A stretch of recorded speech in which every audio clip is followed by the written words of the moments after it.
Bem, o que eu trago para vocês, e espero não cansá-los nesse final de tarde, é um tema bastante amplo. Quando o Rui me convidou, eu fiquei pensando, né, como que eu faria essa ligação com o tema, né, da fronteira, que é o tema central do evento, e a ligação dele então com o território. Com a paisagem eu não me atrevia a tocar, porque é um tema que eu nunca trabalhei, mas território, né, e diálogos transfronteiriços me senti um pouco mais à vontade para trabalhar. E aí eu pensei então em retomar, eu acho que para a maioria de vocês, né, esses meus trabalhos empíricos mais antigos, né, os brasileiros que estão aqui, que são vários, né, eu acho que tiveram pouca oportunidade, o pessoal mais jovem, né, de conhecer esse trabalho. Eu tentei fazer uma releitura, eu fui buscar esses trabalhos mais antigos e tentar fazer uma ligação também, uma relação com o meu trabalho contemporâneo, a pesquisa que eu estou desenvolvendo agora, e finalmente, depois de mais de 30 anos no Rio de Janeiro, vindo do sul do Brasil, do extremo sul, né, eu sou de Santa Maria, uma cidade bem no centro do estado do Rio Grande do Sul, que é o estado mais meridional do Brasil, eu me atrevi a me voltar para o universo carioca, no universo do Rio de Janeiro, na minha pesquisa empírica, e deixei, então, a saga, que eu chamo aí da saga dos gaúchos, né, os habitantes do Rio Grande do Sul são chamados, né, gentilmente de gaúcho no Brasil, e que deu origem ao meu mestrado e depois ao meu doutorado, né, esse trabalho sobre os sulistas, migrando pelo Brasil afora, e inicialmente a questão da identidade na fronteira com o Uruguai, que hoje foi tema aqui também de uma outra apresentação. E o tema contemporâneo então, que eu estou trabalhando, e que resultou nesse livro, Viver no Limite, a reflexão é sobre, a partir do universo do Rio de Janeiro, principalmente das áreas faveladas, né, eu percebi, depois fazendo aí, todo evento quando a gente é convidado, é interessante que a gente rearranja, né, de alguma maneira a nossa forma de pensar e encontra elos, né, vínculos que até então a gente não encontrava. E eu percebi que o tema da fronteira, ele cabe, né, para minha surpresa, tanto nesse universo da favela carioca, quanto nesse universo que eu trabalhei antes na fronteira, por exemplo, do Rio Grande do Sul com o Uruguai e a Argentina, e depois mais especificamente com o Paraguai, onde eu me detive mais aí entre os anos, final dos anos 90 e início dos anos 2000. E por quê? Porque a fronteira, eu acredito, ela tem pelo menos três grandes aí, conotações, né? Essa mais tradicional, e que já foi bastante abordada aqui também, as políticas, né, ligadas às políticas estatais, a fronteira enquanto esse limite político-administrativo, mas que envolve também a questão do próprio Estado hoje, que também foi debatida aqui, né, numa outra apresentação do Ian, onde se coloca hoje o papel, né, do Estado e essas fronteiras que se desdobram também internamente ao próprio Estado. Né? E é nesse sentido que eu vejo também a favela do Rio de Janeiro, pelo menos no próprio discurso oficial, isso é importante destacar, né, o discurso oficial do governo brasileiro, principalmente o governo do Estado do Rio de Janeiro, ele coloca claramente que o espaço da favela era um espaço que não estava sendo, não era ocupado pelo Estado.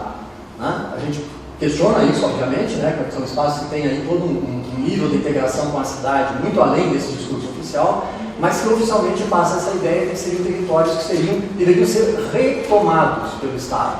Né? Para vocês terem uma ideia, essa política contemporânea, né, da dita pacificação, esse é um termo ultra polêmico, né? Na verdade é de militarização das favelas do Rio de Janeiro, uma militarização que deveria ser temporária e que acabou se tornando permanente hoje nas favelas cariocas.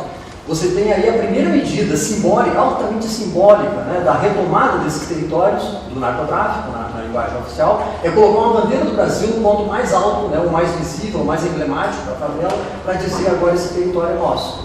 Então vejam que há aí também uma fronteira, entre aspas, né, intra-estatal, né, no sentido dessa dita retomada, né, de território pelo Estado a partir do domínio desses grupos, quando a gente sabe que na prática esses grupos estão intensamente em conluio, né, numa promiscuidade muito grande com o próprio aparato estatal, né, na medida em que há também vários policiais aí recebendo dinheiro, né, do narcotráfico, e isso, na verdade, também que ajuda a entender a manutenção desses grupos, mesmo depois da dita política pacificadora. Então eu vou tentar aqui, eu sei que é muita coisa, né, mas vou tentar aqui que a gente faça uma viagem aí, a partir das favelas do Rio de Janeiro e depois se estendendo para esse interior do Brasil, que foi tomado por grande parte aí dessa modernização que ocorreu nas últimas décadas no interior do Brasil, principalmente no setor do agronegócio, foi levada pelos sulistas que migraram, né, do sul para o interior e depois para os países vizinhos, principalmente os países aí do Mercosul. Eu colocaria como uma questão geral, né, de saída, a gente poderia chamar de um paradoxo contemporâneo esse discurso ao mesmo tempo, né? A vivência da fluidez e da mobilidade, né, da famosa sociedade de rede, aí, que foi cunhado, né, lá no início ainda dos anos 90, em que essas mobilidades aparecem tanto no âmbito do espaço vivido, né? Os migrantes, a questão do migrante, a questão do refugiado, né? A questão do turista e do viajante, né? Cada vez mais emblemática na sociedade contemporânea, e a própria, né, no sentido metafórico, a própria ideia de movimentos sociais, que é tão forte hoje também na própria linguagem da geografia. E no sentido dessa noção, né, de fluidez e mobilidade, no sentido da concepção também teórica, analítica, que é feita através dessa ideia de espaço de fluxos, né, de redes, do chamado nomadismo pós-moderno, e termos como desterritorialização que também, às vezes, até são utilizados de maneira exagerada. Né? Vivemos, portanto, de alguma maneira, né, um tempo de limites também, né, de delimitações. Né? Por incrível que pareça, né, você vive esse paradoxo ao mesmo tempo da mobilidade e dessa restrição à mobilidade para alguns grupos. Né? Isso aparece claramente na própria metrópole, né, periférica, como no Rio de Janeiro, que você encontra espaços aí que são vedados, né? Então você tem que ter uma certa, quase uma autorização para poder entrar em determinados territórios da cidade. E aí a questão dos muros e guetos, que a gente vê em várias escalas contemporâneas, né? Aí, no sentido mais teórico também, bem conhecido de todos, né, a grande tese aí do Huntington, a tese conservadora dele dos anos 90, e que depois, com, né, a emergência da questão da segurança aí, com os atentados de 2001, acabou no discurso também hegemônico, né, dizendo que se configurou, então, na prática, a tese do Huntington. Ao mesmo tempo, o surgimento de novos estados, ainda que, né, muitos deles bastante precários, frágeis, novos guetos e enclaves a nível interno das grandes metrópoles e as chamadas sociedades muradas, que é o título de uma autora americana chamada Brown, que depois eu vou me referir na interpretação mais específica dos muros, né, internacionais e interurbanos. Esse mapa, né, não é o nosso objeto aqui de análise, mas eu queria colocar de saída só para lembrar, né, que as fronteiras internacionais, por mais, né, permeáveis que pareçam, né, tem aí ao mesmo tempo a construção de muros físicos, né, esses limites no sentido da linha, né, de traçar, né, de materializar a linha internacional entre dois estados. E claro que aí cada um desses muros tem a sua própria história também, tem a sua especificidade, né, mas há um elemento pelo menos comum e que permeia não só esse muro a nível internacional, mas os muros intra-urbanos, como a gente vai ver depois nas favelas do Rio de Janeiro, o projeto que foi feito para murar as favelas do Rio de Janeiro. Eles perpassam de alguma maneira a questão da segurança. E não é à toa que a maior parte desses muros fronteiriços foram construídos depois de 2001, né? Depois dos atentados às Torres Gêmeas. Então, isso demonstra para nós que existe aí uma questão, né, que envolve a criação de muros em múltiplas escalas e que incorpora a questão da segurança como um elemento fundamental.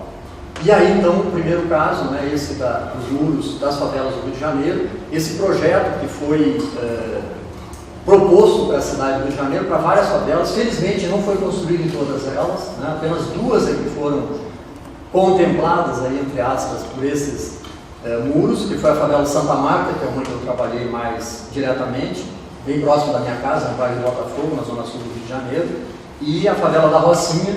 Mas em todas essas favelas em que foi proposta a construção de muros, a grande retórica, né, oficial que foi utilizada foi de ecolimite, porque o Rio de Janeiro tem áreas de preservação, né, grandes, tem o Parque Nacional da Tijuca no meio da cidade, onde fica o Corcovado, e seria uma forma de evitar a expansão das favelas em direção, né, a essas áreas de preservação. Então se utilizou esse argumento, né, ecológico, né, esse argumento biopolítico, se quiserem também, né, contemporâneo, de delimitar áreas favelados como se tivesse, né, uma expansão grande dessas favelas. E, na verdade, a própria prefeitura, dados, né, do Instituto Pereira Paz, que é o Instituto de Pesquisa da Prefeitura do Rio de Janeiro, demonstravam que justamente as favelas da zona sul do Rio de Janeiro, que é a zona mais rica, para onde esses muros estavam sendo propostos, eram as favelas de menor crescimento. Algumas, inclusive, com estabilização, né, do crescimento da população. Então, esse argumento ele era, né, bastante falho já de saída com essa ideia da expansão de algumas áreas de preservação. Embora em áreas como a da Rocinha, efetivamente, algumas áreas estavam em expansão, mas uma expansão bastante restrita. O interessante desses muros, né, eles foram propostos em 2009, envolvendo aí verbas de 40 milhões de reais. Eles agora, esse ano, volta a mídia hegemônica do Rio de Janeiro, principalmente o jornal O Globo, que é o grande diário da cidade, trouxe à tona de novo, né, falando que deveria ser retomada essa política dos muros. Na época, eu lembro que até o Saramago, ele escreveu, né, não sei se alguém de vocês leu, ele escreveu aqui nos jornais de Lisboa, né, condenando essa política e chamando do novo Muro de Berlim. Então houve uma reação internacional que foi que levou à redução, né, das áreas efetivamente muradas na cidade. Mas esse bairro, né, essa favela, né, de Santa Marta, foi, no Morro de Dona Marta, se chama favela Santa Marta, ele foi concretizado, sendo que os próprios favelados já tinham ali uma linha, né, demarcatória, eles nunca haviam ultrapassado essa linha em direção à área das florestas da Tijuca. Então, esse é um tipo de política, né, que eu chamo de política de contenção territorial, né, contenção de áreas, né, pobres da cidade, para que não se expandam, mas que envolvem também, elas são dentro de um modo de interpretação do espaço, né, da grande metrópole, que também tem a sua dimensão do que eu chamo aí dos muros invisíveis, que às vezes são até mais eficazes, né, do que esses muros visíveis. E uma pesquisa, dentro dessa pesquisa maior que a gente dobrou, nós fizemos um levantamento em 2 periódicos, 2 jornais diários da cidade, um voltado para a classe mais pobre, que é o Dia, que custa metade do preço do Globo, que é o outro diário mais vendido na cidade, e a gente percebeu como que a questão da segurança e a questão da violência, né, dos conflitos armados na cidade, eles eram representados de maneira muito distinta por um periódico e por outro. Sendo que o Globo, que é o grande, né, periódico da classe média carioca, ele é que rege, né, a definição das políticas públicas. E aí a gente percebe então que a área, né, efetivamente onde tem um problema mais sério, né, dos conflitos armados, que está retratada, né, veja, eu queria que vocês comparassem esse mapa com esse aqui. São 2 mapas do município do Rio de Janeiro por bairro, né?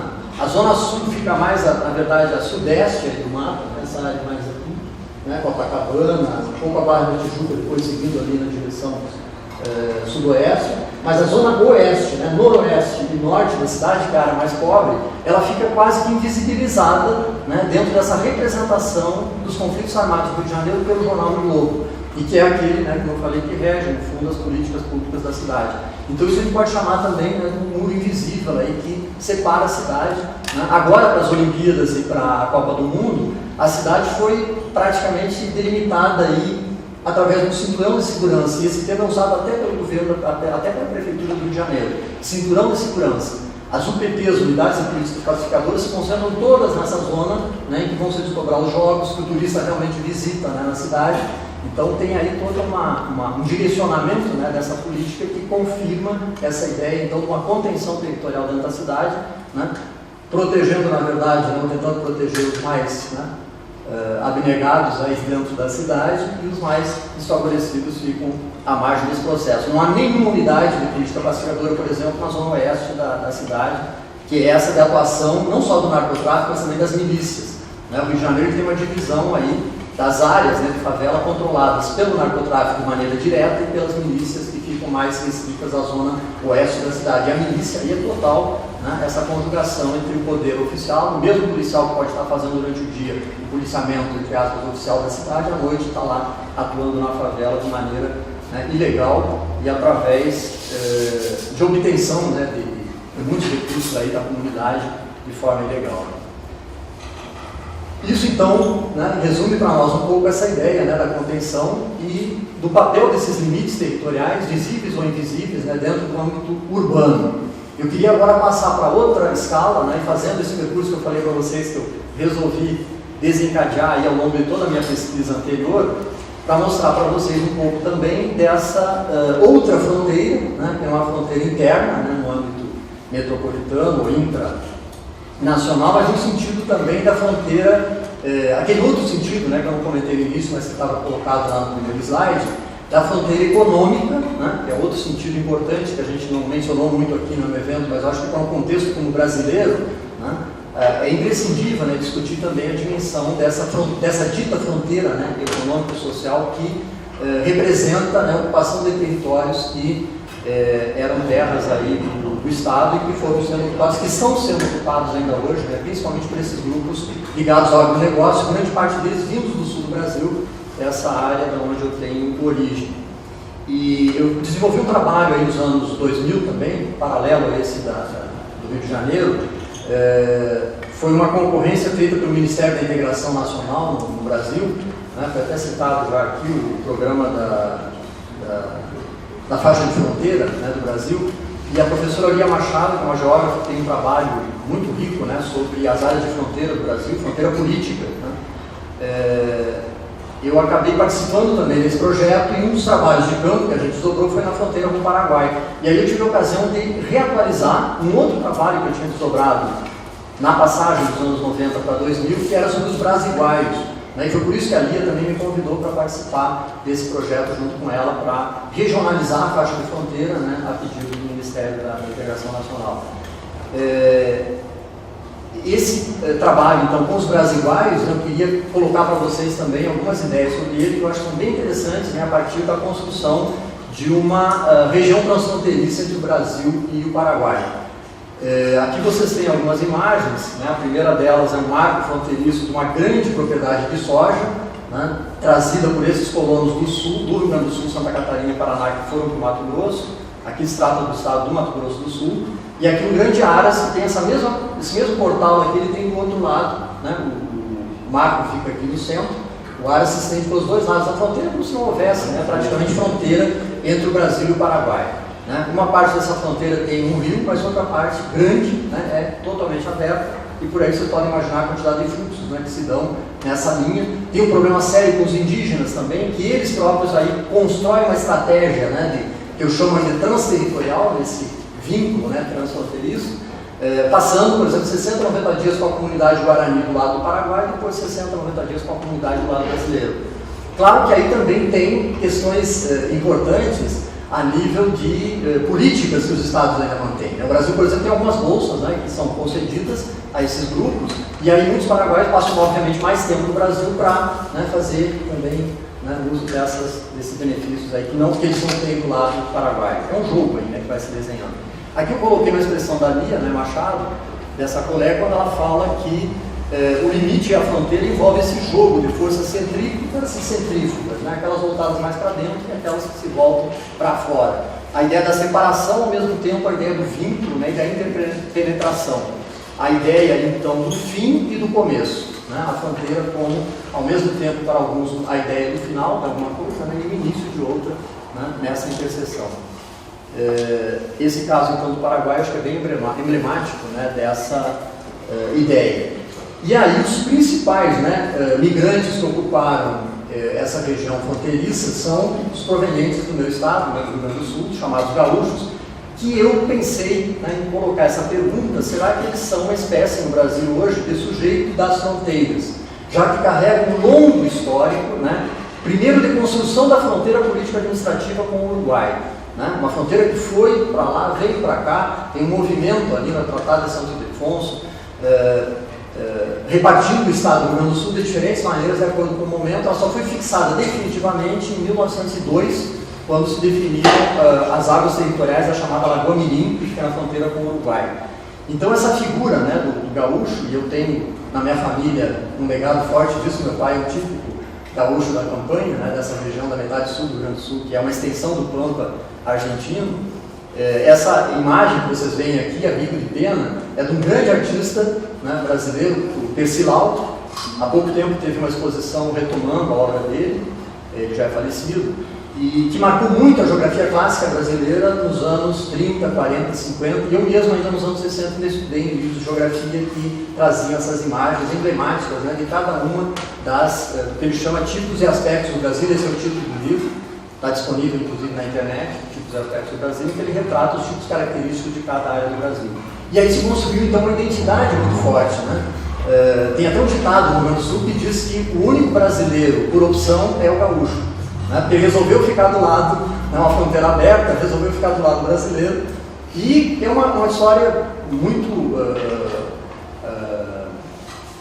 agitada, né? Porque durante 10 anos o Rio Grande do Sul foi uma república independente, a República de Piratini, entre 1835 e 45, e foi justamente quando se forjou essa identidade, né, e se mudou a própria conotação do sentido da palavra gaúcho, que tinha um sentido pejorativo antes da Revolução Farroupilha, né, de 1835, e era colocado esse termo apenas para o indígena, né, que é o antigo ocupante do Pampa, que depois foi dizimado.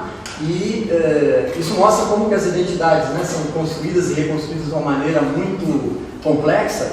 E as características negativas, principalmente de ladrão de gado, né, era sinônimo. O gaúcho inicialmente era sinônimo de ladrão de gado, né, aquele que roubava o gado na medida que a propriedade antes, né, eles tinham totalmente livres, né, para andar pelo campo e caçar o animal que estava ali. Quando veio o colonizador, ele começou a cercar os campos e colocar o gado, ele achou que também poderia caçar, obviamente, né, o gado do colonizador. E aí foi taxado então de gaúcho com essa conotação negativa, que depois pegaram as características positivas do indígena, né, a força, a autonomia, e aí colocaram para essa figura do gaúcho fronteiriço.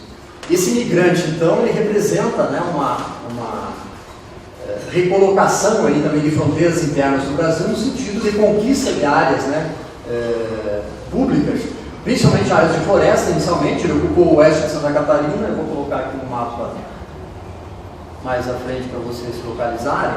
Aqui tem um histórico dessa expansão dos sulistas, né, isso foi produto da minha tese de doutorado. Vejo que é um mapa ainda feito à mão, e que representa um pouco esse histórico, né, da expansão dos sulistas no interior do Brasil e para os vizinhos do Prata, que depois eu vou ter um mapa mais detalhado dessa expansão para o Paraguai, Uruguai e Argentina. Mas vejam como vai longe, né, essa migração, e hoje você encontra sulistas aí em vários outros países também da própria América do Sul e fora dela.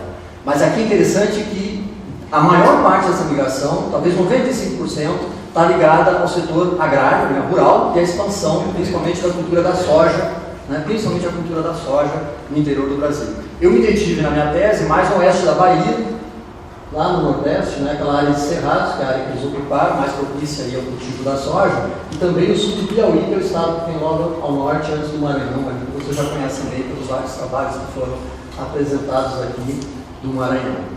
Então, retornando aí, nós temos nessa mobilidade, né, transfronteiriça, nessa construção também, de algum modo, de novos limites, uma transformação ao mesmo tempo técnico-econômica, né, e que envolve uma dimensão também cultural, já que esse gaúcho, né, ou esse sulista, se quiserem, carrega aí toda uma ética também protestante, né, a gente vai ver depois a difusão da própria igreja também luterana junto com eles, da ascensão da burguesa aí, típica, né, pelo trabalho, pela propriedade privada da terra. O meu pai mesmo, eu consegui mudar a ideia dele de migrar para o Mato Grosso, mas a ideia inicial dele era assim, que ele não tinha terra, né? Queria migrar também para o Mato Grosso para ver se conseguia terra. Muitos dos nossos parentes foram para lá. E, como em todos esses casos, né, uma minoria deles é que teve algum sucesso nesse processo migratório. Ocorre aí também, então, aquilo que eu chamei nesse trabalho do doutorado de rede regional gaúcha no interior do Brasil. Né, características regionais que se desdobraram, né, nesse processo, só que a nível mais local. Né, municípios, áreas menores que eles mantiveram o controle, inclusive o controle político. Né. Na Bahia, nessa área que eu trabalhei, tinha um ditado que dizia que gaúcho onde chega quer separar, né, quer formar novos municípios, ou formar novos estados também. Tem um projeto lá da criação do estado de São Francisco, que pegaria todo o oeste da Bahia. E no caso, né, dos países vizinhos, essas redes transfronteiriças que a gente vai ver também um pouquinho aí mais para o final. A proposição, então, desses novos limites se dá tanto a nível de novos municípios. Esse caso aqui é emblemático, esse município do oeste da Bahia, Luiz Eduardo Magalhães. Aí foi uma troca, eu chamo de troca simbólica, que houve para conseguir a emancipação dessa área, que era a área mais rica do município de Barreiros, o principal município do oeste baiano. E o nome do município, né, eles queriam que fosse Novo Paraná, e acabou ficando Luiz Eduardo Magalhães, que é o nome do filho do grande oligarca baiano, né, Antônio Carlos Magalhães, né, e que faleceu, né, quando era deputado federal em Brasília. Aí colocaram o nome do baiano, né, para não considerar que era território gaúcho dentro da Bahia, como era o discurso que muitos baianos colocavam. Políticas, então, também de criação de novos estados e, a nível interurbano, também bairros como o bairro dos Gaúchos, que existe no interior da cidade de Barreiros. Aqui eu coloquei uma tabela com alguns dados, embora ainda do ano 2000, né, mas para mostrar como essa expansão dos sulistas aí pelo interior do Brasil é bastante representativa em termos numéricos. Né? Para ter uma ideia, só no Mato Grosso são 371 mil sulistas, né, que residem nessas áreas de expansão da fronteira econômica nessa área. Aqui associando então para mostrar como que é nítida, né, essa expansão da fronteira agrícola da soja, né, para acompanhar esse processo migratório dos sulistas. Fica bem evidente que a soja antes ficava restrita à região sul, né, e depois se expandiu para essas áreas de colonização. Claro que também há paulistas, né, de São Paulo, também há mineiros de Minas Gerais, mas a maior parte, né, dos pioneiros aí nessa cultura da soja, e que hoje mantém também o poder econômico na mão, são descendentes de sulistas. Aqui mostra o efeito mais recente, né, dessa expansão rumo à Amazônia, né, o estado do Tocantins também, em torno de Santarém, no Pará, já há áreas de soja também, plena floresta amazônica. Claro que aí também contando com todo um apoio, né, do próprio governo, da Embrapa, né, para desenvolver as sementes adaptadas a esse tipo de terreno e de clima. Na vertente, né, pelo viés cultural, que eu acho que também interessa para nós essa mobilidade de elementos culturais, dessa identidade regional, eu fiz um mapa, e depois tentei atualizar agora para 2011, da Confederação Brasileira do Tradicionalismo Gaúcho, que é um elemento cultural fortíssimo, né, que vai junto com essa migração dos sulistas. Eles têm clubes em cada cidade, né, dentro do movimento migratório, e levam junto esse centro de tradições, né, que é um clube recreativo, mas que também tem um papel político importante.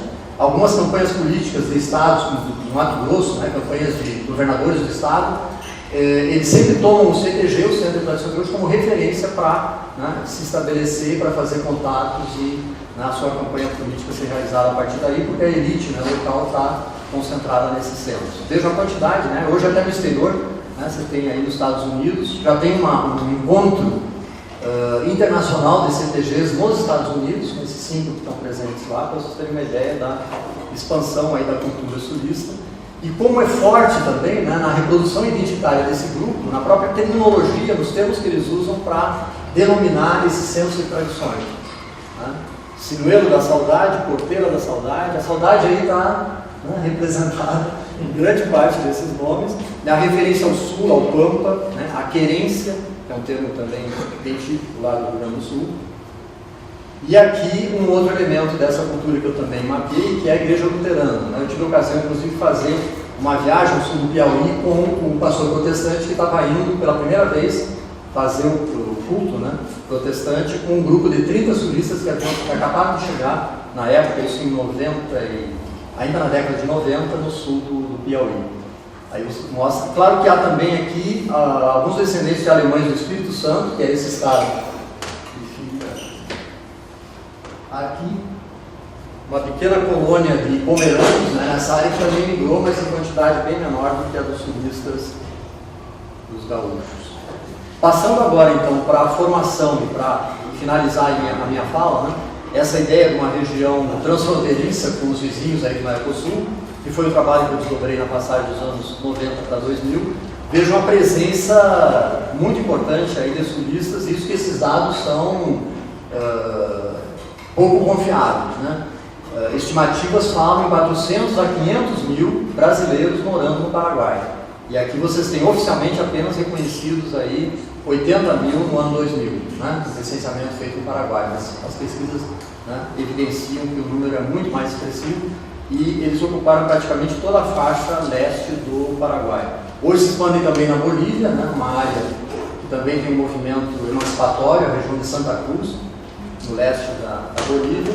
Na Argentina se trata principalmente de risicultores, e no Uruguai também, comprando grandes extensões de terra.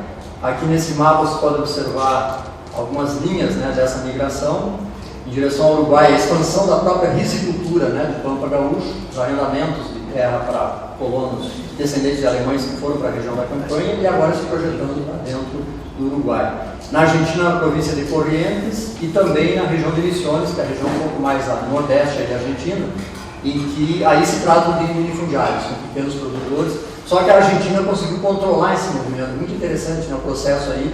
Se vocês olham uma imagem de satélite, a fronteira da Argentina com o Brasil, você tem verdadeiros, a gente chama aí tampões, né, reservas tampões, não sei como falaria isso em espanhol, tampones? Tampões. Que criaram para evitar essa entrada dos brasileiros. Então tem várias reservas, né, ecológicas na linha de fronteira que impediram, mesmo assim, há muito contrabando aí de madeira. Aí. Mas no Paraguai, né, que houve até uma política explícita do Stoss, né, do ditador paraguaio, ele dizia que venham os alemães, né, e aí trazia, né, grandes grupos aí de descendentes de alemães do Rio Grande do Sul, do oeste de Santa Catarina e do oeste do Paraná, onde eles já estavam estabelecidos. E claro, vieram também alguns, né, de outros estados brasileiros, até nordestinos. Aí você encontra em cidades do leste do Paraguai uma segregação bastante forte, né, entre a área mais pobre, com descendência nordestina, e a área mais rica, com descendentes dos sulistas. Se desenham aí então uma série de redes, né, transfronteiriças muito interessantes de serem analisadas, e como já foi falado aqui, uma região transfronteiriça extremamente assimétrica, né, porque o poder desses brasileiros dentro do Paraguai, né, desenha uma série de redes para dentro do Brasil, né, de vai e volta, e em hipótese alguma isso vai acontecer, né, com os paraguaios que acabam ficando subordinados, né, a essas redes que os brasileiros constroem, que dominam em termos da mobilidade que eles vão exercer, né, o controle sobre elas. Eu coloquei aqui algumas dimensões dessas redes transfronteiriças, que são as mais evidentes, né? Redes econômicas, tanto no sentido legal quanto ilegal. A soja, né, do Paraguai, que os brasileiros levaram para lá, a soja brasileira que vai para o Paraguai e volta, né, como se fosse soja paraguaia, os benefícios também concedidos pelo governo brasileiro para a exportação de soja do Paraguai pelo porto de Paranaguá. O arroz, no caso da Argentina e do Uruguai, o gado, né, outros tipos aí de contrabando.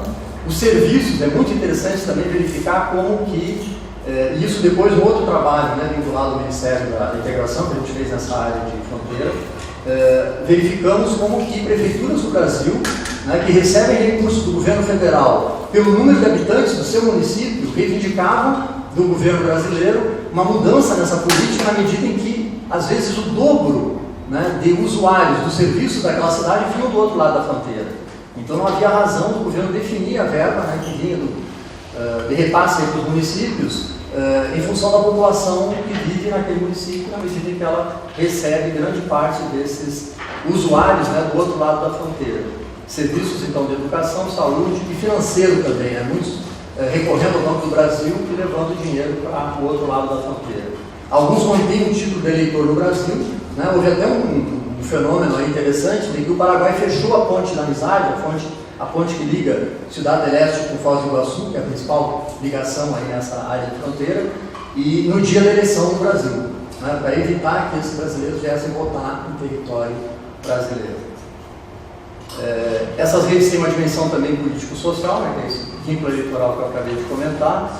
Movimentos sociais brasileiros, que também aí tem um lado interessante pelo viés, né, dos grupos mais pobres, né? O movimento do Sem Terra, que também se expandiu para dentro do Paraguai, a Pastoral do Migrante, que atua dos dois lados da fronteira, né? E essa força de trabalho que acaba sendo levada também ilegalmente, né, para dentro do Paraguai. Ocorre isso muito também com trabalhadores da cultura do arroz no Uruguai, outra área que a gente também pesquisou, em que basicamente toda a força de trabalho é de brasileiros, né, pobres, que são levados para dentro do Uruguai para trabalhar nessas lavouras. Aposentadorias que são mantidas, né, no Brasil e cujo recurso é levado também para o outro lado da fronteira. E no sentido ideológico e cultural, as redes de televisão brasileiras que são, né, assistidas no Paraguai, por exemplo, os CTGs, os Centros de Tradições, que também são ligados a confederações do lado brasileiro, e por aí vai. Então vejam como que essa área, né, tem uma questão geopolítica muito séria, né, essa entrada de 400 a 500 mil brasileiros para dentro do Paraguai, todos eles numa faixa contínua, né, que é praticamente uma extensão. A paisagem, né, tomando aí o conceito que a gente não trabalhou, mas é possível também se referir a ele, é uma extensão praticamente da paisagem do lado brasileiro. Né? Você vê praticamente o mesmo campo de soja lá, a devastação da floresta nativa e a expulsão, né, dos nativos guaranis para outras áreas do Paraguai, mais para o interior ou para a área do Chaco. Um processo também interessante que se desdobrou aí foi, em termos identitários, né, a criação dessa figura chamada brasiguaio, né, desse híbrido, né, identitário do brasiguaio. Inicialmente, o brasiguaio foi um termo utilizado para o brasileiro pobre que ia para o Paraguai, depois voltava para o Brasil sem terra, né, e acabava se situando em acampamentos e sem terra do lado brasileiro. Isso aconteceu muito e acontece ainda, principalmente no Mato Grosso do Sul.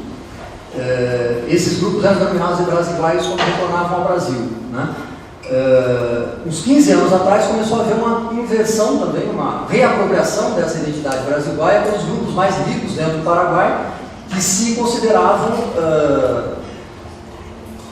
grupos o governo paraguaio tinha uma lei, né, que nunca foi adotada, que não mantém estrangeiros ao longo de uma faixa de 50 quilômetros a partir da linha de fronteira, né. Hoje, se fosse adotada, né, efetivamente essa lei, os brasileiros teriam que sair todos de lá, né, porque é basicamente a faixa toda ocupada por brasileiros. Então, se sentindo aí, né, ameaçados pelo governo paraguaio, começaram a também, né, incorporar essa identidade de brasiguaios com essa ideia de que o brasiguaio é aquele que está, né, sendo ameaçado, né, em função da posse da terra. Isso é bem interessante, né, mostrando que classes sociais distintas acabam reapropriando uma mesma identidade, o mesmo termo aí do brasiguaio, incorporando de outra maneira. Bem, com isso eu queria encerrar dizendo para vocês que foi, para mim, um exercício muito rico também de revisitar o meu trabalho, né, através dessa ideia, né, da fronteira em múltiplas dimensões, né, a fronteira interna, né, aquela das favelas na linguagem oficial do Estado, né, colocando lá a bandeira do Brasil para reocupar o território, né, a fronteira econômica, né, nesse sentido, da ocupação de terras públicas pelos migrantes sulistas, e a fronteira político-administrativa dos países vizinhos, configurando aí uma região transfronteiriça. E eu concluo dizendo que, para nós, né, que a fronteira não seja tanto fronte do confronto defensivo e ou destrutivo em relação ao outro, mas, sobretudo, a frente que abre o nosso horizonte rumo ao encontro com a diferença desafiadora e complementadora do outro. Obrigado.